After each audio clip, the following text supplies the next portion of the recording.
Parvo is a virus of canines, dogs, wolves, coyotes, foxes.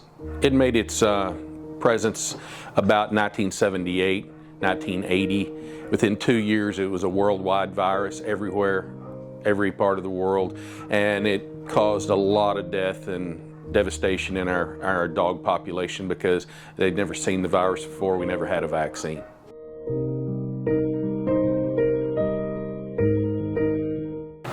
What makes Parvo so dangerous is that it is a virus, and so we don't have an antiviral drug we can pull up in a syringe and treat it and kill it. We just have to give supportive care, and so we don't have anything to cure the disease. We just try and help the animal respond and live through it while it's making an immune response.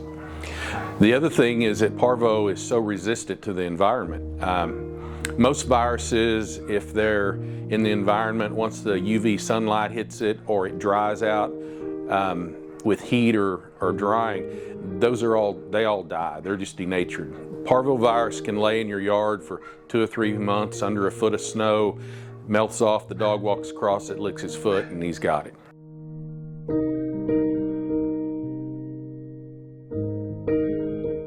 Protecting your dog from Parvo is most important in our young or adolescent dogs, less than a year old. Most Parvo is,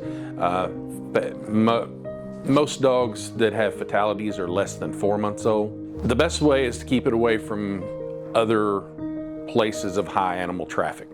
Dog parks, shelters, doggy daycares, things like that where there's a lot of dogs.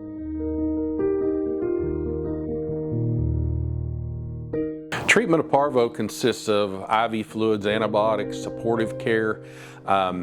Sometimes you'll treat a dog. The older the dog is, the more respond to treatment. Sometimes you'll treat a dog 2 or 3 days. They'll snap right out of it, go back to drinking, hydrating themselves, and you've got a couple of $100 to maybe $1,000. Some dogs, if you treat 5 to 7 days, and they may perish even then, you can have several thousands of dollars involved. So the treatment can be very expensive, and you may spend all my time and your money with treatment and still have a dog that dies.